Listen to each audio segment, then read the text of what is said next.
আচ্ছা, আশা করি এই যে এই প্যানেলগুলো কিভাবে এডিট করে আপনারা এগুলো পারেন, বা চেষ্টা করলে ইনশাল্লাহ হয়ে যাবে, মানে হুবহু এরকম করা। এরপরে তাকফি যে জিনিসগুলো করছে তার মধ্যে অন্যতম সুন্দর জিনিসগুলো হলো যে ফর্মটা খুব ভালোভাবে তৈরি করছে, এবং ফর্মের মধ্যে দেখেন কোনো ইংরেজি লেখা নাই। একটা আছে শুধু, এই যে শিপিং, বাকি সবগুলোই বাংলা লেখা। তো ফর্মের যে এডিটিং গুলা, যে লেখা, মানে লেখাটাকে বাংলা থেকে ইংলিশে করা, বা এই লেখাগুলা, হেডলাইন গুলা, এইগুলো আপনি এলিমেন্ট থেকে চেঞ্জ করতে পারবেন না, কিন্তু লেখাগুলাকে বড় ছোট করতে পারবেন। যেমন ধরেন আমি যদি চাই যে আমার এই ফর্মটাকে এভাবে সিলেক্ট করে ফর্মের যে হেডিং গুলো আছে, সেই হেডিং গুলোর কালার বা সেই হেডিং গুলোর যে সাইজ, এই যে দেখেন হেডিং গুলোর সাইজ, এইগুলো আমি বড় ছোট করতে পারবো। কিন্তু এই যে লেখাগুলা, billing details, your order, your products, এগুলো কিন্তু এখান থেকে এডিট করা যাবে না। এগুলো এডিট করতে কোথায় যাইতে হবে? কাট ফ্লোতে আসতে হবে। কাট ফ্লোর, এই যে চেক আউট ভিউতে এসে সেটিংস অপশনে যখন আসবেন, তখন এইখানেও দেখবেন যে চেক আউট ফর্ম নামে একটা অপশন আছে আপনাদের। চেক আউট ফর্ম, এইটাতে চলে আসবেন। এরপরে এখানে দেখেন ফিল্ড এডিটর নামে একটা অপশন আছে, ফিল এডিটর। সো ফিল এডিটরের কাজ কি? ফিল এডিটরের কাজ হলো, এই যে দেখেন আপনার এই ফর্মের মধ্যে কি কি আছে, আপনার নাম, মোবাইল নাম্বার, তারপর হলো ডেলিভারি অ্যাড্রেস, তাই না? চারটা সেকশন আছে। আপনি যদি চান যে না, চারটা সেকশন না, আমি আরো বাড়াবো অথবা কমাবো, সেই কাজগুলো এখান থেকে করতে পারবেন। এই যে যেমন ধরেন কান্ট্রি রিজিয়ন, এটা অফ আছে, আপনি চাইলে এটাকে কি করতে পারেন, এখান থেকে চালু করে দিতে পারেন, তাহলে ওইখানে এটা কিন্তু অটোমেটিকলি চালু হয়ে যাবে। এরপরে দেখেন এইখানে আপনার নাম ইংলিশে লেখা। So আপনি কি করতে পারেন, এটাকে বাংলা করে দিতে পারেন। এটাকে কিভাবে এডিট করবেন, এই যে দেখেন এডিট অপশন আছে সাইডেই, এখানে ক্লিক করবেন। ক্লিক করলে আপনার এই যে ফিল্ড লেভেল, এই জিনিসটাকে বলে ফিল্ড লেভেল, এই উপরের লেখাটাকে, এই ফিল্ড লেভেল আপনি এখান থেকে যা চেঞ্জ করে দিবেন সেটাই চলে আসবে এখানে। So ধরেন আমি ফিল্ড লেভেলের এই বাংলা নামটা এখান থেকে কপি করে নিয়ে যাই। কপি করে নিয়ে ফিল্ড লেভেলের এইখানে ছেড়ে দিই। বাস আপনার নাম লিখুন। আচ্ছা, এতটুকু বুঝতে পারছেন আপনি? আপনারা বুঝতে পারছেন? মানে আপনার চেক আউট ফর্মের যে লেভেলের নামগুলো আছে এইগুলা চেঞ্জ করতে হইলে, অথবা যদি এই যে হেডিং গুলা, এইগুলা চেঞ্জ করতে হইলে আপনাকে কাট ফ্লোতে আসতে হবে। আচ্ছা, হেডিং গুলা একটু চেঞ্জ করে দেখাই। এই যে দেখেন ফর্ম হেডিং নামে একটা অপশন আছে, এখানে আসবেন, এখানে দেখেন বিলিং ডিটেলস লেখা, শিপিং ডিটেলস লেখা, ইওর অর্ডার লেখা। সো বিলিং ডিটেলসে আপনি কি শো করাইতে চান বা কি লেখা দেখাইতে চান সেটা এখান থেকে লিখে দিতে পারবেন। So ধরেন আমি দিতে চাই যে অর্ডার ডিটেলস, বা বাংলাতে তাকফি থেকে নিয়ে আসি, অর্ডারের তথ্য, এইটা কপি করে নিয়ে আসি, নিয়ে এসে এই যে বিলিং ডিটেলস এখানে ছেড়ে দিলাম। এরপরে শিপিং ডিটেলস, তাকফি কি রাখছে, শিপিংই রাখছে, অথবা আমরা ধরেন এই যে ডেলিভারি, ডেলিভারি জাস্ট এই কথাটুকু কপি করে লিখে দেব। না বুঝলে বললেন কিন্তু। ওকে, ডেলিভারি এতটুকু লিখলাম, মানে শিপিং ডিটেলস এর মধ্যে। তারপর হলো ইওর অর্ডার, এই সেকশনে কি লেখা দেখাইতে চান আপনি। সো ধরেন এখানে আমি দেখাইতে চাই আপনার অর্ডার, হ্যাঁ, এই যে আপনার অর্ডার, এই কথাটা। সো আমি এখান থেকে কপি করে নিয়ে যাই সহজের জন্য, বাস নিয়ে গেলাম। এরপরে আর আমার কিছু করার দরকার নেই, অবশ্যই সেভ সেটিংসে ক্লিক করতে হবে। সেভ সেটিংসে ক্লিক করব, বাস। এরপরে এইখানে এসে আপডেট দিব আমাদের ডিজাইনটাকে। আপডেট দেওয়ার পর বর্তমানে আমাদের এই যে এই অবস্থা, এই যে বিলিং ডিটেলস, ইওর অর্ডার, তারপর শিপিং তো কিছুই নাই। সো আমরা যদি একটু রিফ্রেশ দিই, তাহলে দেখেন এই যে আপনার অর্ডারের তথ্য, আপনার অর্ডার একটু আগে যেগুলো এডিট করলাম সেগুলো কিন্তু চলে আসছে। বুঝতে পারতেছেন? যদি একটু অগোছানো লাগতেছে, বাট আপনি একটু সময় দিলে হুবহু তাকফির মতো করা পসিবল। এরপরে দেখেন ওরা এই যে ফ্রি ডেলিভারি, তারপর 130 টাকা ছাড়, সুন্দর দুইটা ইয়া রাখছে আর কি। কি বলে এটাকে, আমার ঠিক জানা নাই, হাইলাইট টেক্সট বলে সম্ভবত এটাকে। সো এইটাকে আপনি কিভাবে অ্যাড করবেন, আপনি কাট ফ্লোতে চলে আসেন, আসার পরে এই যে ওপেন সেটিংসে ক্লিক করেন, এইখানে দেখবেন আপনার প্রোডাক্ট অপশনের এইখানে আপনি যেই দুইটা প্রোডাক্ট নিচ্ছেন সেই দুইটা প্রোডাক্টের পাশেই সেটিংস অপশন আছে, এইখানে ক্লিক করবেন। ক্লিক করলে দেখেন এখানে একটা অপশন আছে ইনেবল হাইলাইট। এটাকে যখন ইনেবল করে দিবেন এবং ইনেবল করার পর হাইলাইট টেক্সটের এইখানে আপনি ধরেন লিখে দিলেন যে ফ্রি ডেলিভারি। এরপরে ধরেন আমি এইটাতে লিখে দিই যে 130 টাকা ডিসকাউন্ট। মানে এটা কোথায় যাবে এটা দেখাবো আপনাদের আর কি। ওকে, এই দুইটা লেখা দিয়ে আমি সেভ দিয়ে দিই। এরপরে আমাদের ডিজাইনে আসি। ডিজাইনে এসে আমরা একটা আপডেট করব। আচ্ছা, আপডেট করতে দিতেছে না, যেহেতু একবার আপডেট করছি আমরা।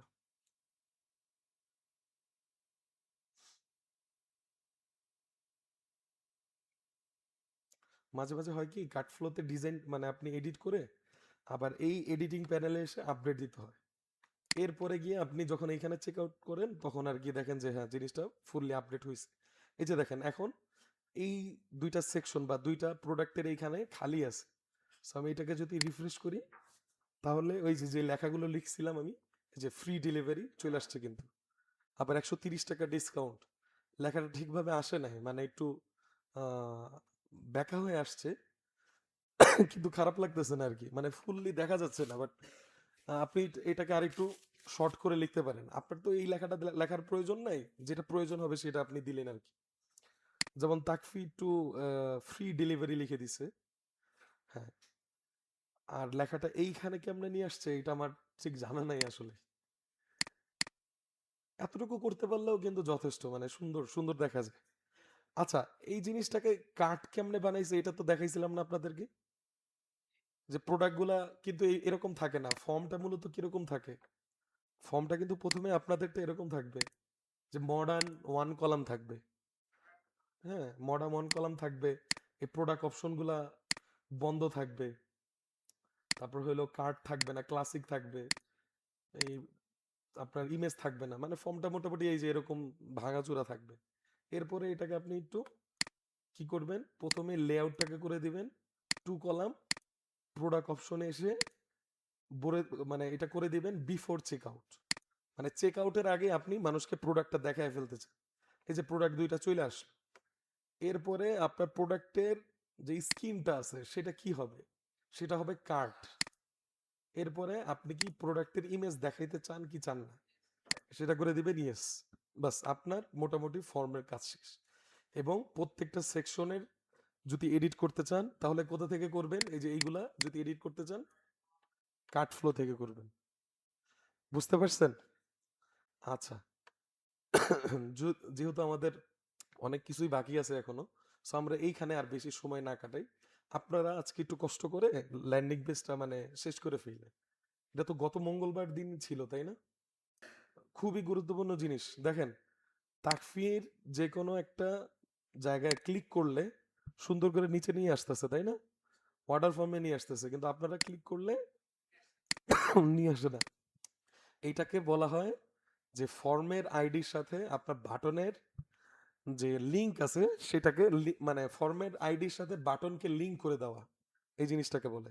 সো সেটা কিভাবে করবেন, আগে ফর্মটাকে সিলেক্ট করবেন, ফর্মটাকে ধরবেন, ধরার পরে ফর্মের যে অ্যাডভান্স আছে সেখানে চলে আসবেন। চলে আসার পর সিএসএস আইডি নামে এখানে দেখেন একটা আইডি আছে, এই যে সিএসএস আইডি। সো এইখানে এসে আপনার যা মনে চায় তাই লিখবেন। ধরেন আমি লিখে দিলাম ব্যাচ কত, 32 33, 32 33 লিখে দিলাম। সো এই যে লেখাটা লিখছেন না, এইটাকে কপি করবেন, সিএসএস আইডির মধ্যে যা লিখছেন সেটাই কপি করবেন। কপি করে এখন যেই বাটন আছে সেই বাটনটাকে ধরবেন, ধরার পর দেখেন লিংক লেখাটা আছে না, লিংক লেখার সাথে অবশ্যই হ্যাশট্যাগ থাকতে হবে। হ্যাশট্যাগ থাকার হ্যাশট্যাগের পরে আপনি যে সিএসএস আইডি দিচ্ছেন সেটা এখানে বসাই দিবেন। এই যে 22 ব্যাচ 32 33। এখন দেখেন এখানে যদি ক্লিক করি কোথায় নিয়ে যাচ্ছে, ফর্মে নিয়ে যাচ্ছে। এই যে, কিন্তু আরেকটা বাটন আছে দেখেন, এটাতে এটাকে তো ডাইনামিক করলাম, অন্য কোনো বাটন নাই? ও আচ্ছা, আমাদের এই পেজে আর কোনো বাটন নেই। তাহলে দেখাইতাম যে আপনি যদি এখন অন্য কোনো বাটন নেন, সেটা কিন্তু আর এইভাবে কাজ করবে না। এটাকে কি করতে হবে? ওই সিএসএস আইডি দিয়ে ডাইনামিক বানাইতে হবে এই বাটনটাকে। হ্যাঁ, প্রত্যেকটা বাটনকে আপনার ওই ফর্মের সাথে লিংক করে দিতে হবে। বুঝতে পারছেন আপনারা? আচ্ছা, হ্যাঁ, হ্যাঁ।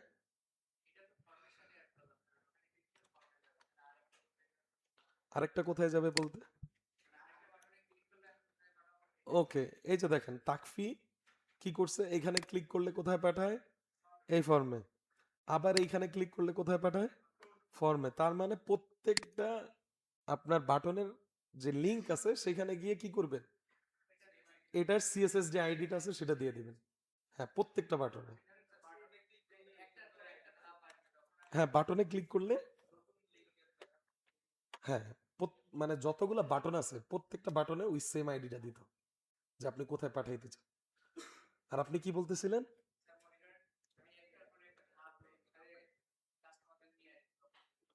ও আচ্ছা, যদি এরকম চান যে এইখানে ক্লিক করার পর সে এই পর্যন্ত আসবে, এইখানে ক্লিক করার পর এইখানে আসবে, তখন অন্য হিসাব। তখন আপনার ধরেন কোন একটা সেকশন, দেখেন প্রত্যেকটা সেকশনের কি আছে? সিএসএস আইডি আছে। তখন আপনার কি করতে হবে? ওইভাবে সিএসএস আইডিটা ওই সেকশনের জন্য ধরায় দিতে হবে। হ্যাঁ। আচ্ছা, অনেকে বুঝেন নাই কিভাবে করবেন। ফর্মটাকে ধরবেন, ধরার পর ফর্মের যে অ্যাডভান্স অপশন আছে সেখানে আসবেন। আসার পরে সিএসএস আইডি, এইখানে যা ইচ্ছা তাই লিখতে পারেন, আগডুম বাগডুম যা হয়। আমি লিখে দিছি ব্যাস 32 33, অথবা আপনি নাম্বার দিলেন না কোনো, আপনি আপনার নিজের নাম লিখে দিলেন। হ্যাঁ, নিজের নাম ধরেন লিখে দিলেন এইখানে। এই নামটাই কি করবেন? কপি করে আপনি যে বাটনটাকে চাচ্ছেন, যে বাটনে ক্লিক করলে আপনার ফর্মের কাছে নিয়ে আসবে, সেই বাটনের উপরে ক্লিক করবেন। ক্লিক করার পর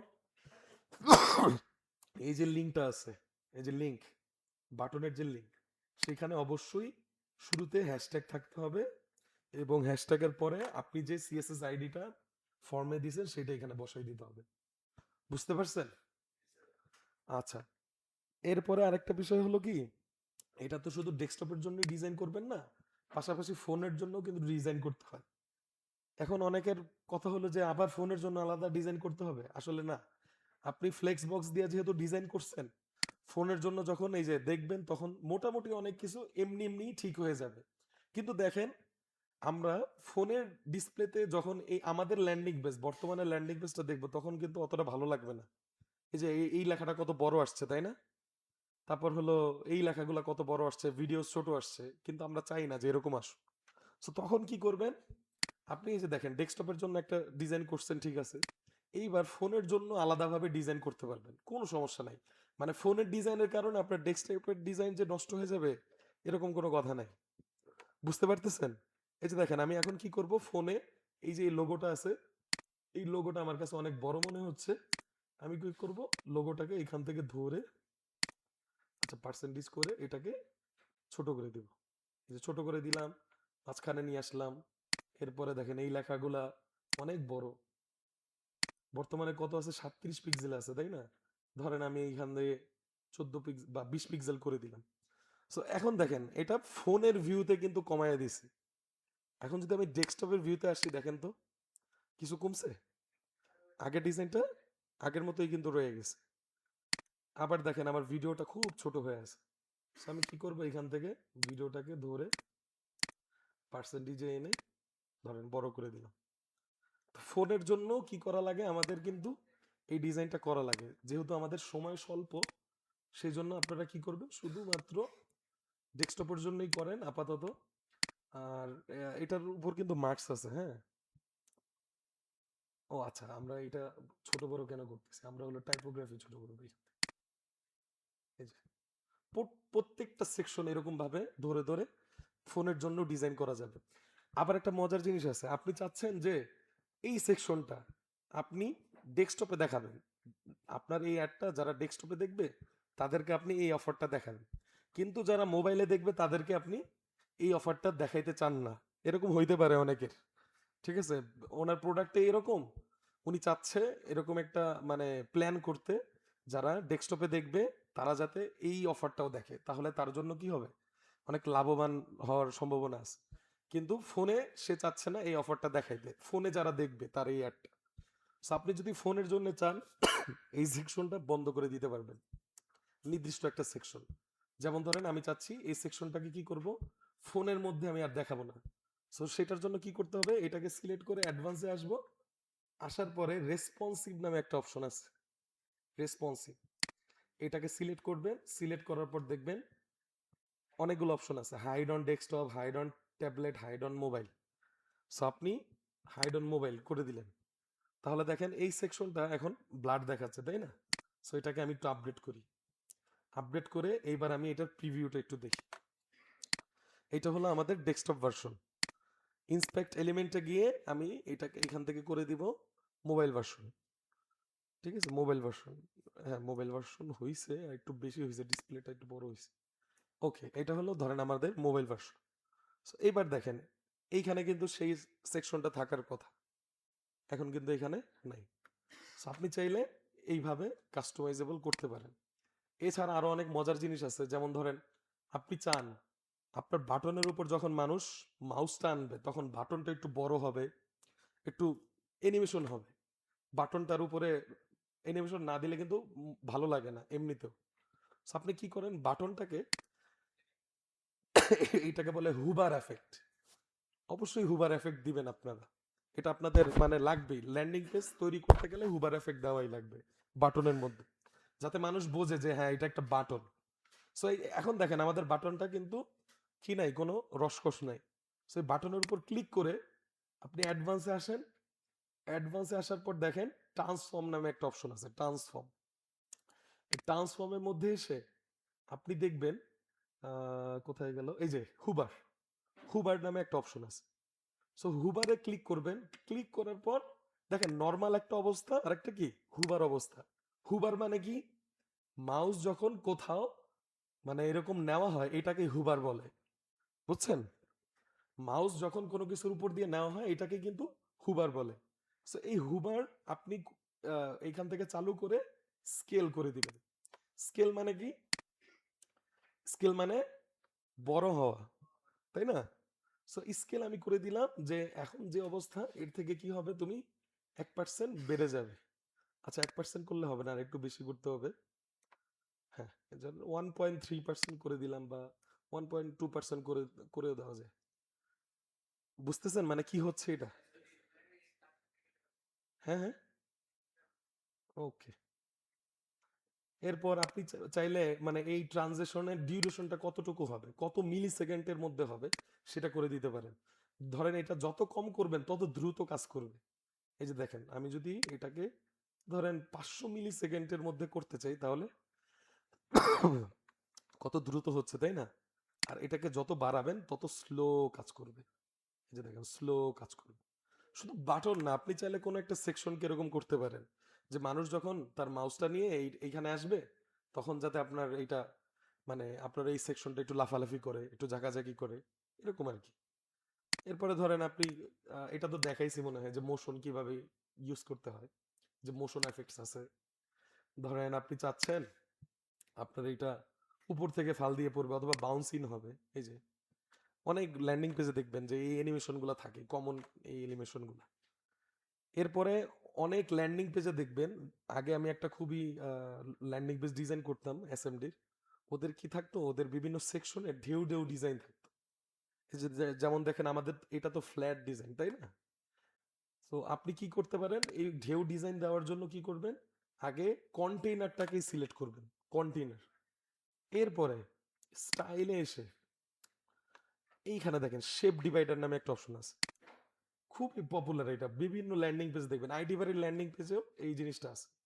সো শেপ ডিভাইডারে এসে এখান থেকে টাইপ করে দিবেন, ওয়েব ব্রাশ করে দিতে পারেন অথবা ওয়েবস করে দিতে পারেন। ওয়েব ব্রাশ যদি করে দেন তাহলে দেখেন এই যে এই ডিজাইনগুলো চলে আসছে। এবং এই ডিজাইনটা আপনি কোথায় দিতে চান, টপে দিতে চান নাকি বটমে দিতে চান, সেটাও বলে দিতে পারবেন। সো ধরেন আমি টপে ভালো লাগতেছে না, আমি দিব বটমে। সো টপে, টপে রয়ে গেল কেন, শেপ ডিভাইডার, ও আচ্ছা, টপে করে দিব নান, তাহলে বন্ধ হয়ে যাবে। আমি এটা করে দিব বটম, বটমে করে দিব ওয়েব ব্রাশ। এরপরে ধরেন আপনার মনে হচ্ছে যে না এটা তো অনেক উপরে উঠে গেছে, সো আপনি এখান থেকে ও আচ্ছা, এটা এইভাবে করলে হবে না, কি করতে হবে, প্যাডিং বাড়াইতে হবে, আগে প্যাডিং দিতে হবে। ধরেন প্যাডিং দিয়ে আগে আমি কি করলাম, ডিজাইনটাকে একটু চাপিয়ে নিলাম, অথবা আরো বেশি দিতে পারি প্যাডিং, 100% প্যাডিং করলাম, এইবার হলো আমার ডিজাইনটা করলে ভালো লাগবে। তো এবার আসেন শেপ ডিভাইডারে আসি, আসার পরে আমি কি করব, এটার বটমে ওয়েব ব্রাশটা ধরেন আরো ছোট বড় করে, বা এটার হাইটটা ছোট বড় করে, মানে আমার মন মতো যত ভালো লাগে, যেইভাবে ভালো লাগে সেইভাবে আমরা এটা ডিজাইন করার চেষ্টা করব। চাইলে আপনি এখানে কালারও দিতে পারেন আপনার এই শিপ ডিভাইডারের। মানে শেষ নাই আসলে অপশনের। সো মানে দেখাইতে দেখাইতে সময় চলে যাবে, কিন্তু শেষ হবে না। সেই জন্য আপনি নিজেই অবজার্ভ করেন আপনার যতটুকু লাগে, অথবা কোনো একটা ল্যান্ডিং পেজ নেন। আমি তাকফি নিছি এই কারণে যে এটা খুবই সোজা, এই ল্যান্ডিং পেজটা ডিজাইন করা। তো আপনার যদি মনে হয় যে না আপনি এর থেকে বেটার পারবেন কম সময়ে, করে ফেলেন। বেশি সময় লাগার কিন্তু কথা না, আপনি যখন ফান্ডামেন্টালসটা বুঝে যাবেন তখন দেখবেন যে আপনার 1 ঘন্টার মধ্যে একটা ল্যান্ডিং পেজ আপনি তৈরি করে ফেলতে পারতেছেন। আচ্ছা, আমরা 2 মিনিটের ব্রেক নিই একটা।